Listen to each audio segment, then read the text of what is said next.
Keluarga yang kekasih, hari ini seharusnya kita berada di gereja untuk memperingati hari kematian Tuhan Yesus yang telah menebus segala dosa kita. Karena keadaan yang tidak memungkinkan, kita masih tetap bisa beribadah dalam rumah bersama keluarga yang disebut sebagai gereja kecil. Namun kiranya peringatan akan kematian Tuhan Yesus tidak kehilangan makna, melainkan tetap dihayati sebagai bentuk cinta dan bela rasa Tuhan Yesus kepada kita. Untuk itu, kita bersyukur dan memperingati pengorbanan Tuhan Yesus dengan merayakan perjamuan kudus khusus di rumah. Mari jemaat Tuhan kita berdiri dan memuliakan Tuhan dari Kidung Jemaat 183, menjulang nyata atas Bukit Kala.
Jemaat Tuhan, marilah kita berdoa. Ya Allah, kami sekeluarga datang kepadamu untuk mengadakan peringatan akan pengorbanan paling agung yang telah Engkau nyatakan melalui kematian Yesus, Putramu di kayu salib. Kiranya Roh Kudus berkenan mengarahkan hati dan pikiran kami hanya kepadamu. Ya Allah Tritunggal, pusat segala peribadahan hidup kami, tuntunlah kami untuk menemukan dan menghayati makna terdalam dari kematian-Mu, supaya di dalam duka kami menemukan penghiburan, di dalam kerapuhan kami mengalami penguatan. Amin. Jemaat dipersilakan duduk. Kita masuk dalam pembacaan narasi di dalam Lukas 23 ayat 16 sampai 31. Ketika mereka membawa Yesus, mereka menahan seorang yang bernama Simon dari Kirene yang baru datang dari luar kota, lalu diletakkan salib itu di atas bahunya supaya dipikulnya sambil mengikuti Yesus. Sejumlah besar orang mengikuti dia. Di antaranya banyak perempuan yang menangisi dan meratapi dia. Yesus berpaling kepada mereka dan berkata,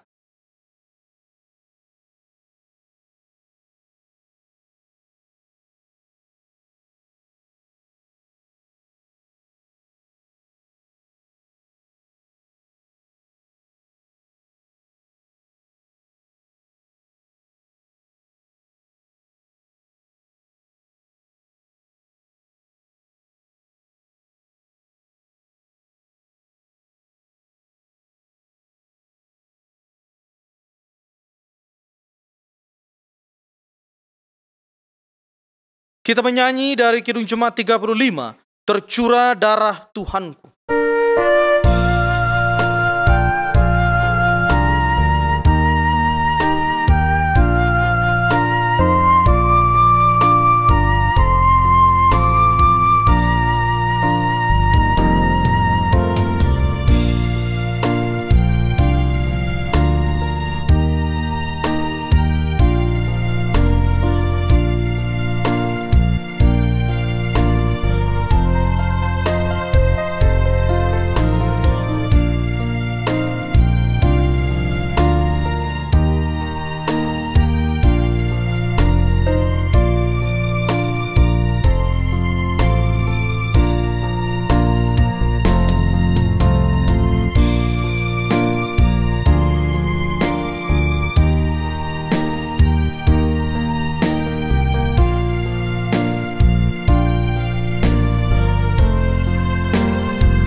Lukas 23 ayat 32 sampai 43 secara berbalasan.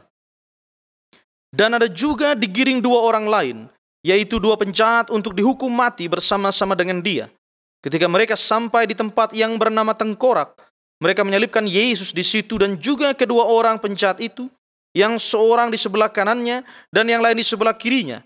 Yesus berkata,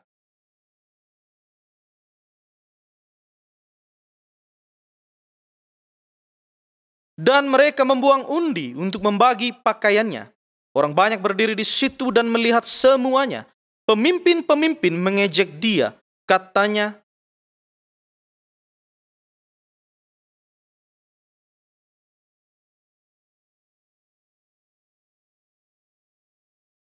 juga prajurit-prajurit mengolok-olokkan dia. Mereka mengunjukkan anggur asam kepadanya dan berkata,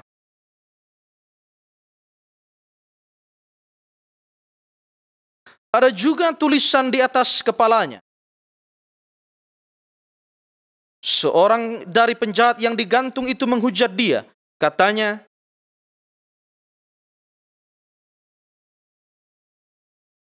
tetapi yang seorang menegur dia. Katanya,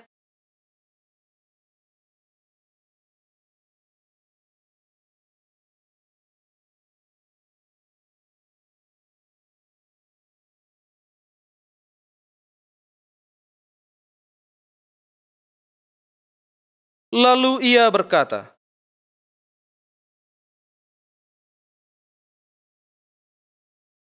aku berkata kepadamu, sesungguhnya hari ini juga engkau akan ada bersama-sama dengan aku di dalam Firdaus.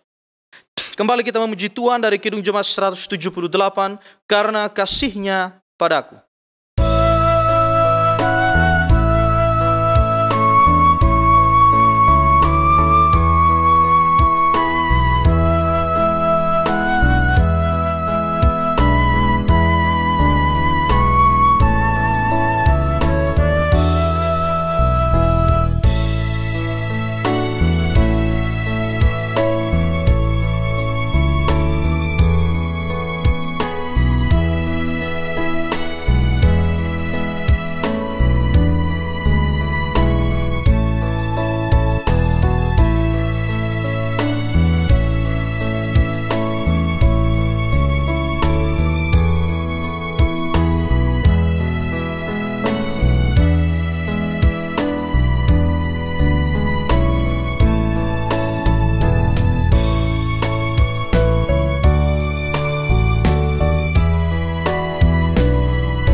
Bapak Ibu Saudara yang terkasih dalam Tuhan Yesus Kristus, mari kita berdoa mohon bimbingan Roh Kudus sebelum membaca Alkitab dan merenungkannya.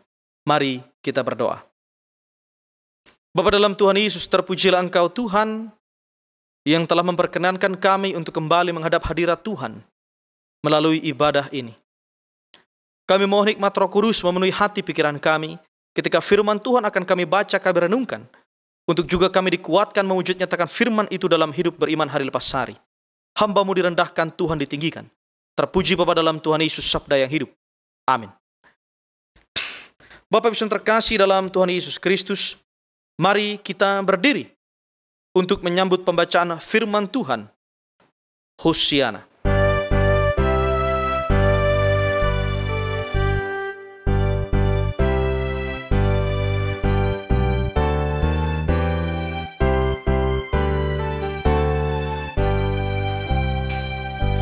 Pembacaan Alkitab pada hari ini dari Lukas pasal 23 ayat 44 sampai 49. Lukas pasal 23 ayat 44 sampai 49, demikian firman Tuhan. Ketika itu hari sudah kira-kira jam 12, lalu kegelapan meliputi seluruh daerah itu sampai jam 3, sebab matahari tidak bersinar. Dan tabir bait suci terbelah dua. Lalu Yesus berseru dengan suara nyaring, "Ya Bapa, ke dalam tangan-Mu kuserahkan nyawaku." Dan sesudah berkata demikian, ia menyerahkan nyawanya. Ketika kepala pasukan melihat apa yang terjadi, ia memuliakan Allah. Katanya, "Sungguh, orang ini adalah orang benar." Dan sesudah seluruh orang banyak yang datang berkerumun di situ untuk tontonan itu, melihat apa yang terjadi itu, pulanglah mereka sambil memukul-mukul diri. Semua orang yang mengenal Yesus dari dekat, termasuk perempuan-perempuan yang mengikuti dia dari Galilea, berdiri jauh-jauh dan melihat semuanya itu. Demikianlah pembacaan Alkitab. Hendaklah sabda Kristus dengan segala kekayaannya menetap di antara kita, dan ucaplah syukur kepada Allah.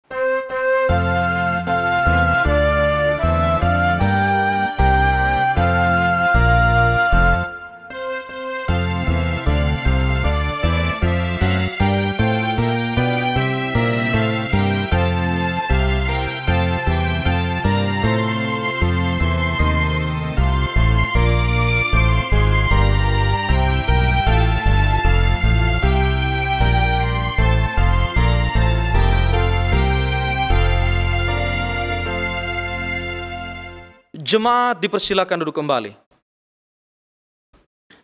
Shalom. Puji Tuhan Yesus, kita kembali diperdengarkan firman Tuhan. Bapak Ibu Saudara yang terkasih dalam Tuhan Yesus Kristus, peristiwa penyaliban Tuhan Yesus dalam bacaan kita diikuti dengan adanya peristiwa alam, yaitu kegelapan yang meliputi daerah itu dari jam 12 siang sampai jam 3 sore. Apa makna kegelapan yang terjadi saat itu? Pertama, kita perlu mengingat kisah penciptaan alam semesta di dalam kitab Kejadian. Bahwa pada saat itu dicatat bumi belum berbentuk dan kosong, gelap gulita menutupi samudra raya. Gelap gulita menutupi samudra raya. Keadaan gelap gulita itulah yang terjadi sebelum Allah menyatakan karya keselamatannya secara utuh di dalam kematian dan pengorbanan Tuhan Yesus. Kedua, terjadinya kegelapan itu bisa dipahami karena sesungguhnya Tuhan Yesus adalah sumber terang bagi dunia. Dan ketiga, kegelapan yang terjadi saat Tuhan Yesus disalib mau menyatakan bahwa hidup manusia selama ini dikuasai oleh dosa. Yang terakhir Bapak Ibu, bahwa kegelapan itu hanya berlangsung selama 3 jam. Mau menyatakan bahwa durasi kegelapan dosa yang menguasai manusia itu tidak berlangsung selamanya, tetapi hanya sesaat dan sementara. Berakhirnya kegelapan memberikan harapan kepada kita bahwa akan ada terang yang kembali menyinari kehidupan manusia. 3 jam menyimbolkan bahwa pada hari ketiga Tuhan Yesus akan bangkit dan menyinari hidup manusia. Kejadian lain yang mengikuti peristiwa penyaliban Tuhan Yesus adalah tabir bait suci yang terbelah menjadi 2. Apa makna kejadian tersebut? Tabir bait suci adalah bagian yang memisahkan antara ruang Maha Kudus dan ruang kudus. Ruang Maha Kudus adalah ruang yang dikhususkan bagi imam besar. Sedangkan umat tidak dapat memasuki ruang Maha Kudus itu.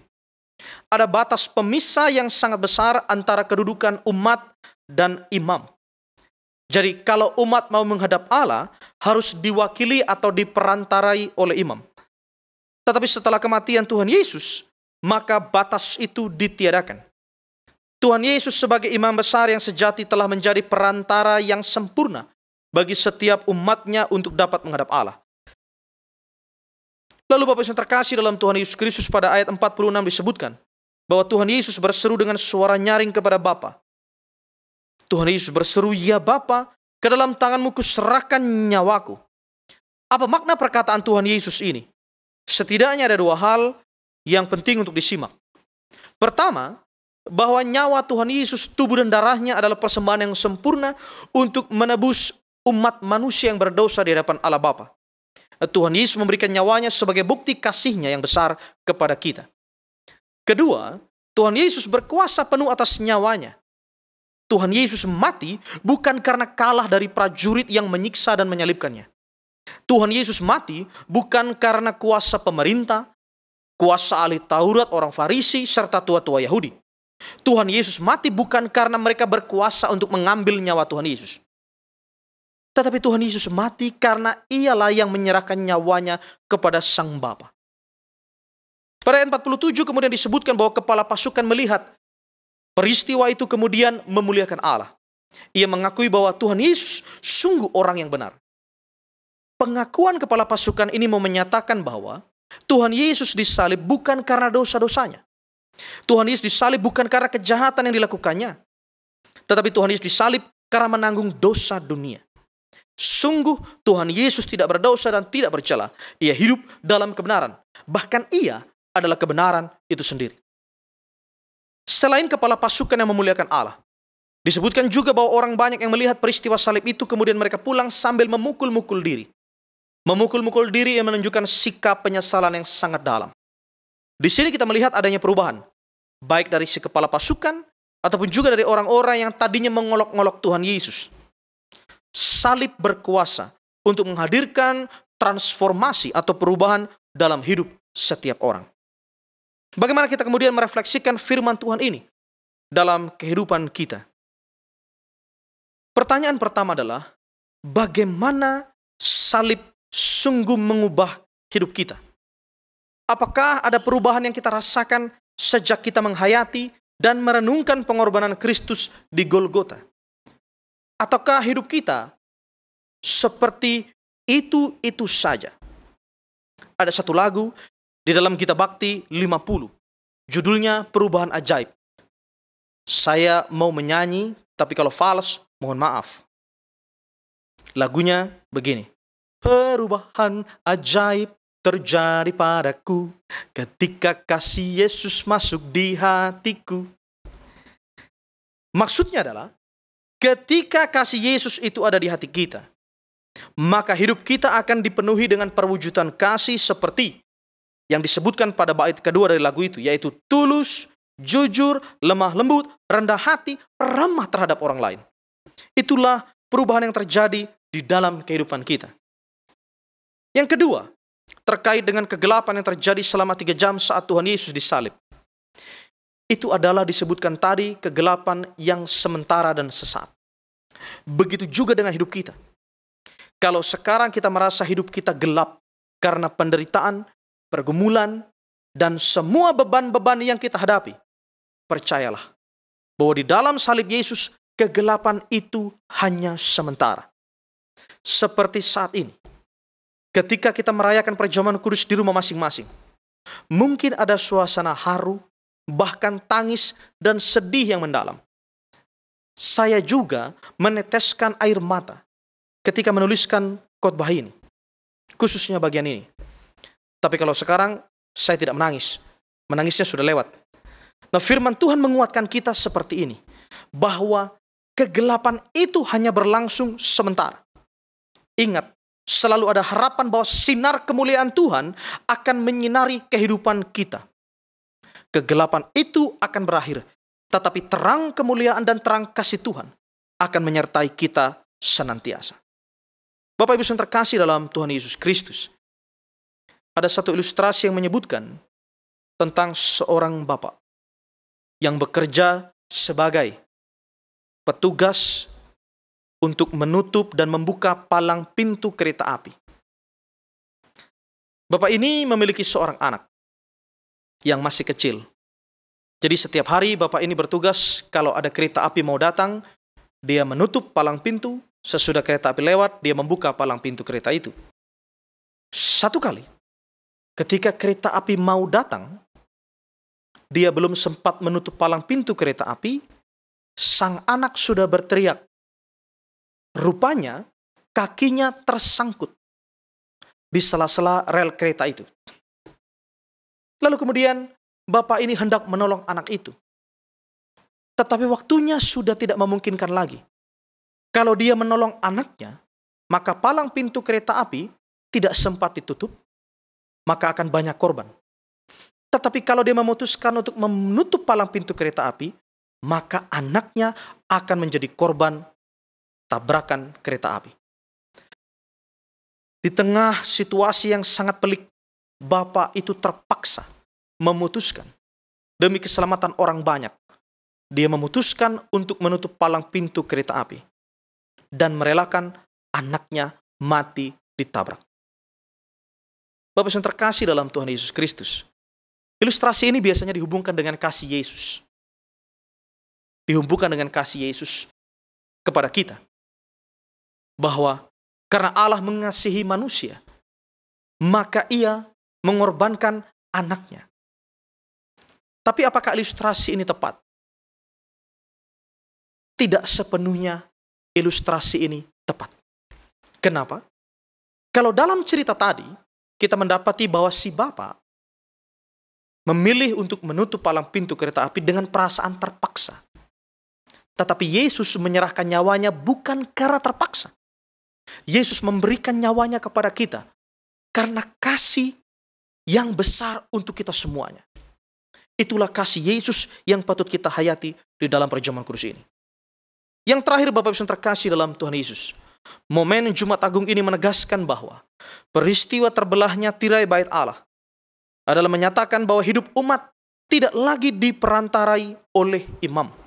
Tetapi Tuhan Yesus sendirilah yang menjadi imam yang sejati, perantara yang sempurna bagi setiap orang yang mau datang dan berdoa kepadanya. Disinilah kita belajar menghayati bahwa setiap orang percaya diperkenankan untuk menghadap Allah secara pribadi. Percayalah bahwa doa yang dinaikkan oleh Bapak, Ibu, Saudara dari rumah masing-masing punya kuasa yang besar. Karena itu, mari kita menyatukan hati kita pada jam-jam doa GPIB bersama dengan seluruh jemaat GPIB setiap hari pada pukul 12 siang dan pukul 9 malam. Dalam doa itu kita bukan hanya mengingat insan manusia yang berjuang dalam penanggulangan wabah corona ini, tetapi dalam doa itu juga kita percaya persekutuan kita dan kesehatian kita akan semakin erat di dalam Tuhan. Tuhan Yesus memberkati kita. Amin. Jemaat Tuhan, dengarlah penetapan perjamuan kudus sebagaimana yang tertulis di dalam 1 Korintus 11 ayat 23 sampai 26. Demikian firman Tuhan.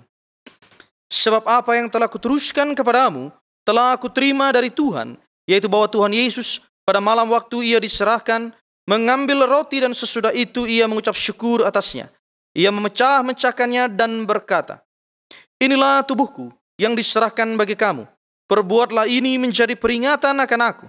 Demikian juga ia mengambil cawan sesudah makan lalu berkata, "Cawan ini adalah perjanjian baru yang dimeteraikan oleh darahku. Perbuatlah ini setiap kali kamu meminumnya menjadi peringatan akan aku.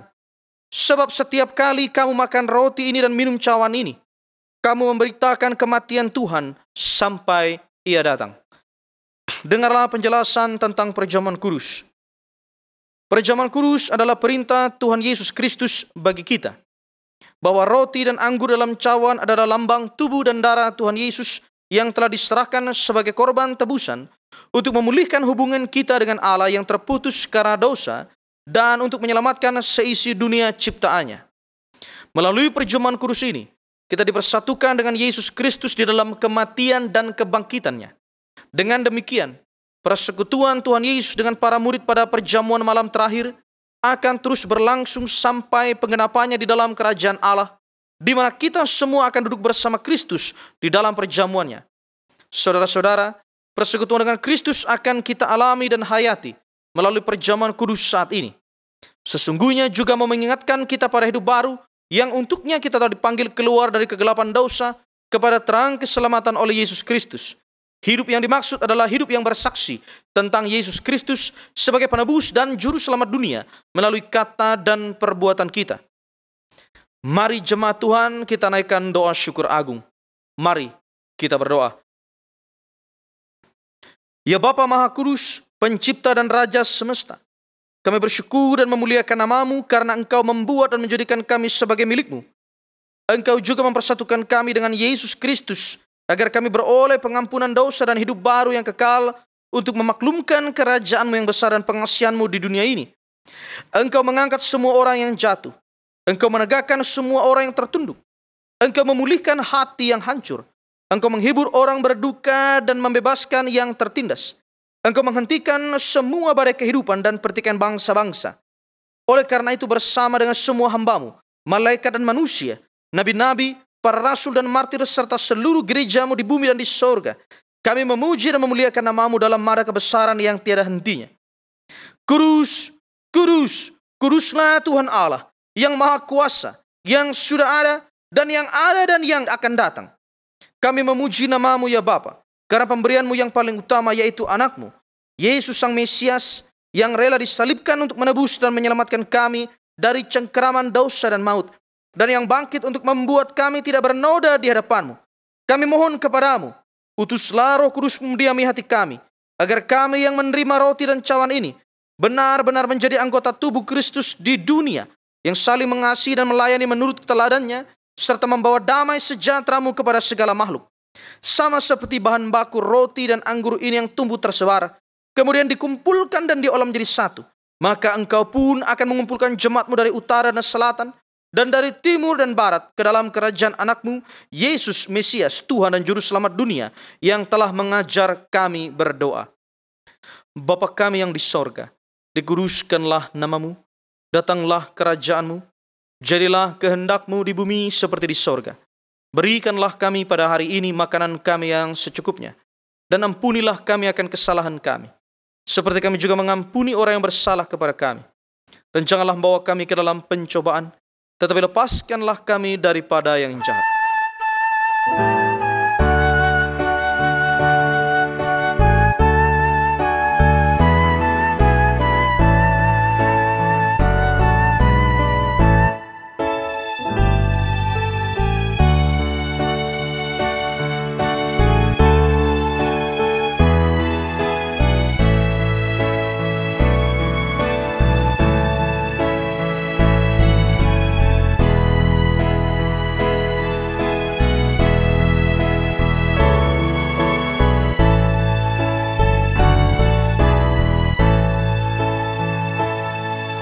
Jemaat Tuhan, sebelum menerima roti dan anggur sebagai lambang tubuh dan darah Tuhan Yesus, mari kita berdiri untuk mengaku iman menurut pengakuan iman rasuli. Dengan hati dan mulut, hendaknya masing-masing kita berkata, Aku percaya kepada Allah, Bapa yang Maha Kuasa, Khalik langit dan bumi, dan kepada Yesus Kristus, anaknya yang tunggal Tuhan kita, yang dikandung daripada Roh Kudus, lahir dari anak darah Maria, yang menderita di bawah pemerintahan Pontius Pilatus, disalibkan, mati, dan dikuburkan, turun ke dalam kerajaan maut. Pada hari yang ketiga, bangkit pula dari antara orang mati, naik ke sorga, duduk di sebelah kanan Allah, Bapa yang Maha Kuasa, dan akan datang dari sana untuk menghakimi orang yang hidup dan yang mati. Aku percaya kepada Roh Kudus, gereja yang kudus dan am, persekutuan orang kudus, pengampunan dosa, kebangkitan daging, dan hidup yang kekal.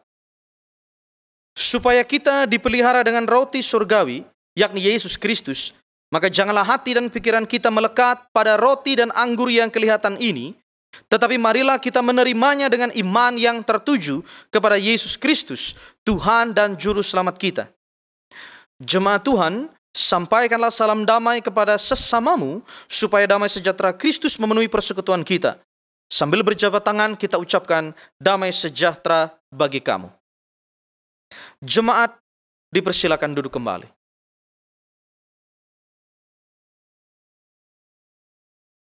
Marilah, karena segala sesuatu telah tersedia bagi kita.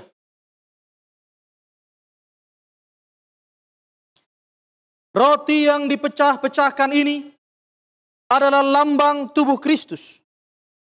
Ambillah.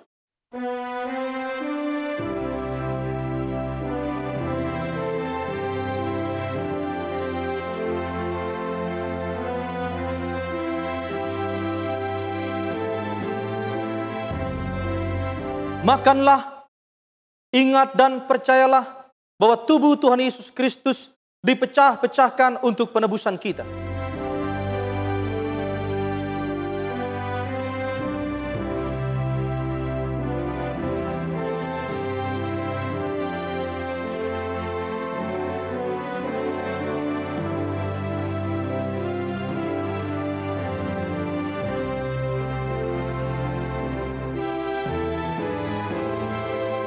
Cawan yang kita pakai untuk mengucap syukur ini adalah lambang darah Kristus.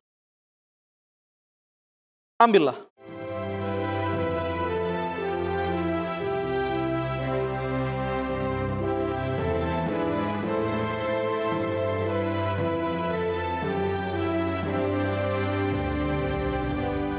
Minumlah, ingat dan percayalah bahwa darah Tuhan Yesus Kristus telah ditumpahkan untuk penebusan kita.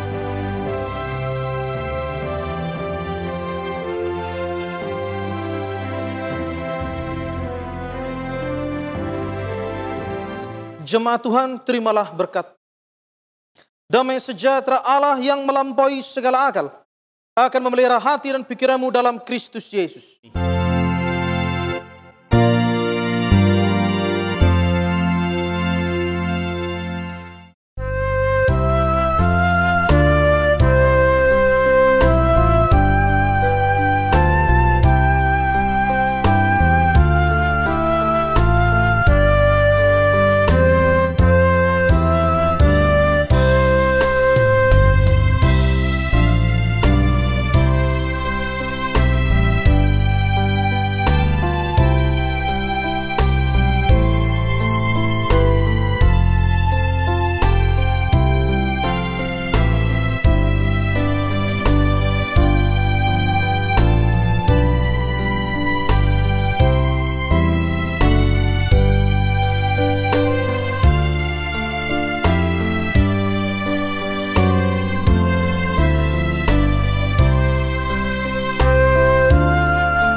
Bapak Ibu Saudara yang terkasih dalam Tuhan Yesus Kristus, bersama-sama kita akan mendengarkan puji-pujian bagi hormat kemuliaan Tuhan dari Vokal Grup Pemuda.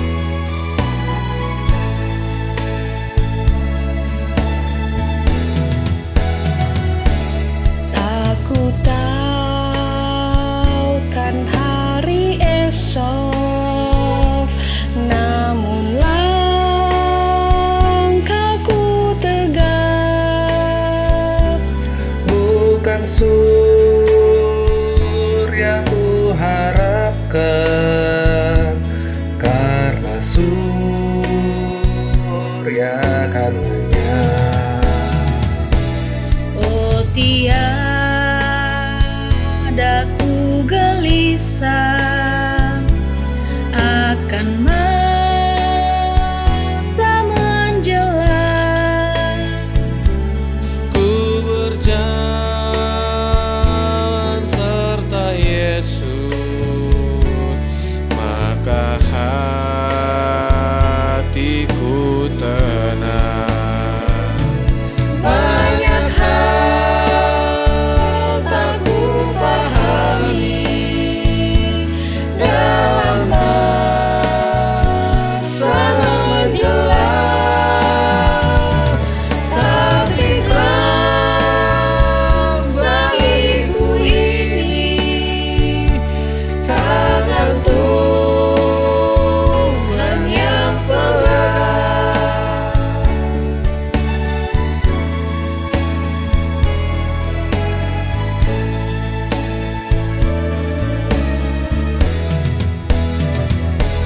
Makin teranglah perjalanan, makin tinggi aku naik. Dan bebanku makin ringan, makin nampaklah yang baik. Di sanalah terang abadi, tiada tangis dan talu. Di negeri seberang pelangi, kita akan bertemu.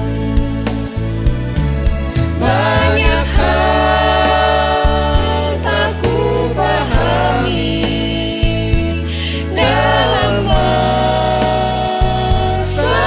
menjelang, tapi terang bagiku ini tangan Tuhan yang pegang. Banyak hal tak ku pahami dalam masa menjelang, tapi terang bagiku ini tangan Tuhan yang pegang. Tangan Tuhan yang pegang.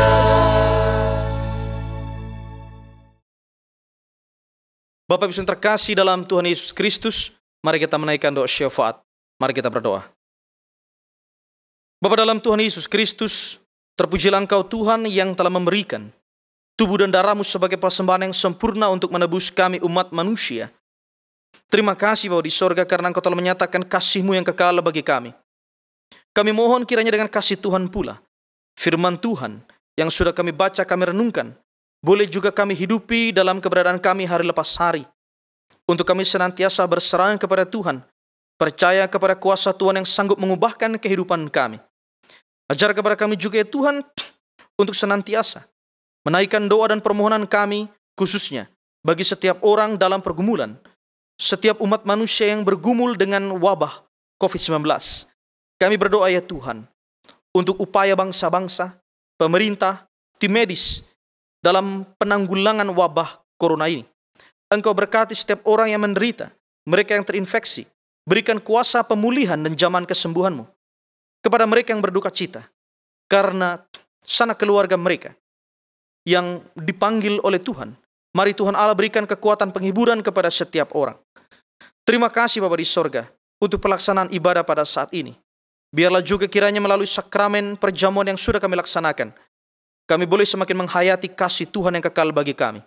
Di tiap keluarga, di tiap rumah tangga, Allah hadir memberkati peribadahan kami masing-masing. Terima kasih Tuhan Yesus Kristus. Kami serahkan kehidupan kami ke dalam tangan kuasa-Mu. Ampuni kami akan semua dosa dan salah kami.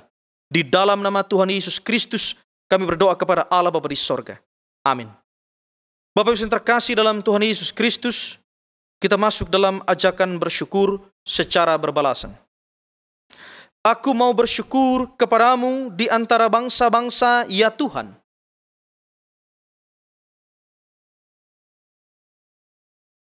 Sebab kasih-Mu besar mengatasi langit.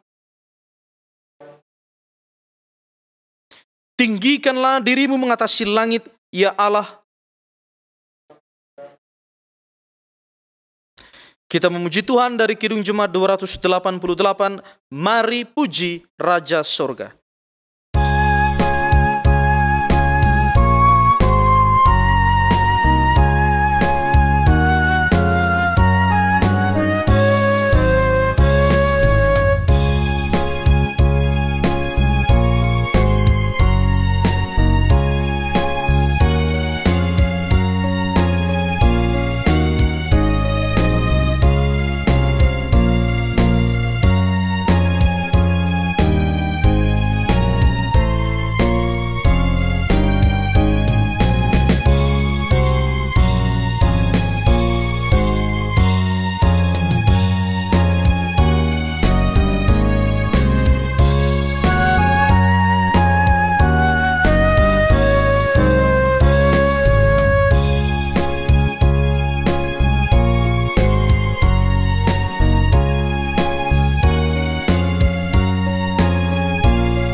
Jemaat Tuhan, marilah kita berdiri dan berdoa untuk persembahan yang sudah kita berikan. Mari kita berdoa. Bapa dalam Tuhan Yesus, kami mengucap syukur kepadamu atas segala berkat Tuhan yang Tuhan limpahkan di dalam kehidupan kami. Sehingga kami diberikan kesempatan dan kelayakan untuk menyatakan persembahan syukur di hadapan Tuhan. Tuhan Allah memberkati semua persembahan yang sudah kami berikan ini. Kiranya Tuhan menolong kami dan seluruh keberadaan kami, agar kami bukan hanya mempersembahkan harta dan materi yang kami miliki, tetapi bahkan seluruh hidup kami boleh dipakai untuk pekerjaan kemuliaan nama Tuhan.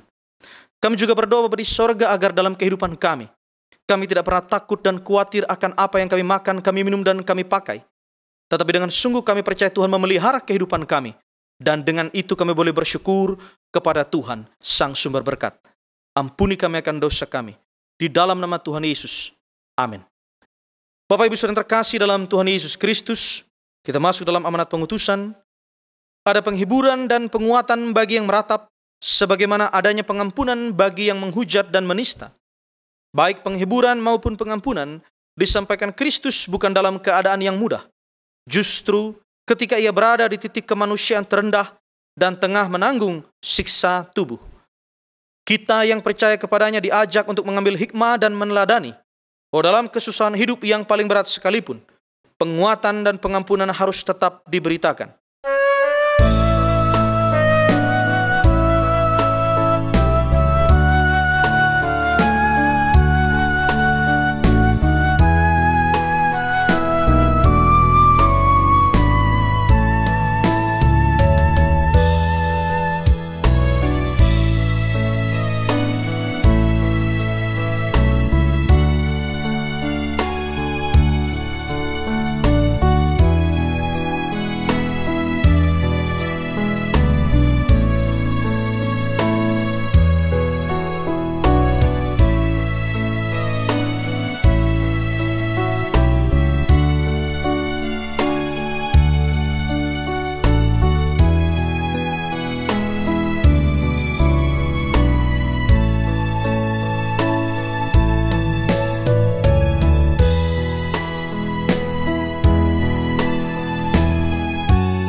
Jemaat Tuhan, marilah kita mengarahkan hati dan pikiran kita kepada Tuhan, serta terimalah berkat Tuhan. Tuhan memberkati engkau dan melindungi engkau. Tuhan menyinari engkau dengan wajah-Nya dan memberi engkau kasih karunia. Tuhan menghadapkan wajah-Nya kepadamu dan memberi engkau damai sejahtera.